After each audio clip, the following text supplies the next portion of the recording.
মাননীয় স্পিকার, প্রশ্ন জাগে, কিছু লোক সংবিধান সংস্কার পরিষদের শপথ নিয়েছে, যেটা আমরা এখনো বলি তখনও বলেছি, যার কোনো বিধান বাংলাদেশের সংবিধানে নাই। এই সংবিধান মেনেই তো সবাই নির্বাচনে গিয়েছে, এই সংবিধান অনুসারেই তো আমরা সবাই এখানে শপথ নিয়েছি, এবং এই সংবিধান অনুসারেই মাননীয় মহামান্য রাষ্ট্রপতি এই সংসদের অধিবেশন আহ্বান করেছে, প্রথম অধিবেশন, এবং এই সংসদে এসেই তিনি ভাষণ দিয়েছেন, সবাই তার উপর আলোচনা করেছেন। এই সংবিধান মেনেই কিছুদিন আগে মহামান্য রাষ্ট্রপতির যে নির্বাচন হলো, সেই নির্বাচনে এখানে সবাই মিলে ভোট দিয়েছে, মহা উৎসবে দিয়েছে, এবং তার শপথ গ্রহণ হয়েছে। এই সব কিছুতেই সংবিধান ঠিক আছে। মাননীয় স্পিকার, খালি সংবিধান সংস্কার পরিষদের সদস্য হিসেবে যে অবৈধভাবে শপথ নিয়েছে, এখানে এসেই তাদের মহাগণ্ডগোল, বাকি সবই ঠিক আছে। যাই হোক, গণভোটের কথা বলে এটার সংস্কার প্রস্তাব বাস্তবায়নের জন্য তারা যে আহ্বান জানাচ্ছে, আমরা বলেছিলাম যদি আপনাদের কোনো প্রস্তাব থাকে সংবিধান সংশোধনীতে, সেই কমিটিতে আসুন। আজকে আবার এটা নিয়েও প্রশ্ন তুললেন তিনি, মাননীয় বিরোধী দলীয় নেতা। তিনি বললেন এখানে সংবিধান সংশোধনের বিশেষ কমিটি হয়েছে কিনা, বিশেষ শব্দটা লেখা হয়েছে কিনা পরীক্ষা করা দরকার।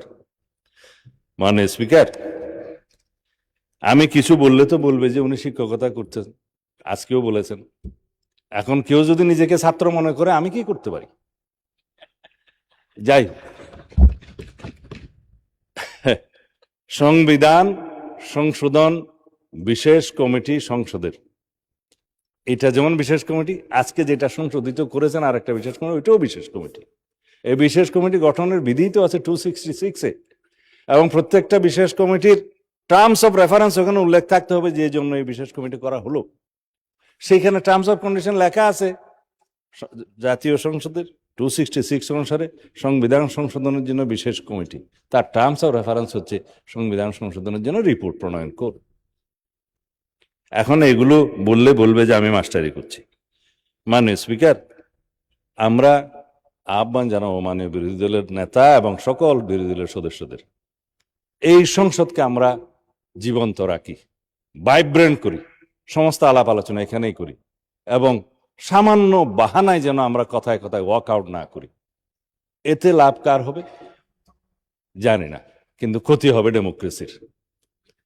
তবে এটা নিশ্চিত বলতে পারি, এই সংসদকে যদি আমরা কার্যকর করতে না পারি, তাহলে গণতন্ত্রের বারবার হোঁচট খাবে, এবং তারা যদি সেটা চায় তাহলে ইতিহাস তাদেরকে দায়ী করবে। আমরা এখানে বিরোধী দল, সরকারি দল সবাই মিলে সমস্ত ইস্যুতে আলাপ আলোচনা করে এখানে আইন প্রণয়ন করে তারপর আমরা বাংলাদেশটাকে সুষ্ঠুভাবে ডেমোক্রেটিক দ্বারাই চালাতে চাই।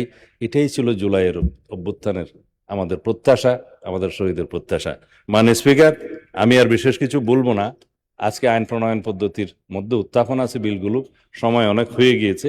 আমার মনে হয় আমরা আইন প্রণয়ন কার্যাবলীর জন্য এগিয়ে যাই। ধন্যবাদ মাননীয় স্পিকার।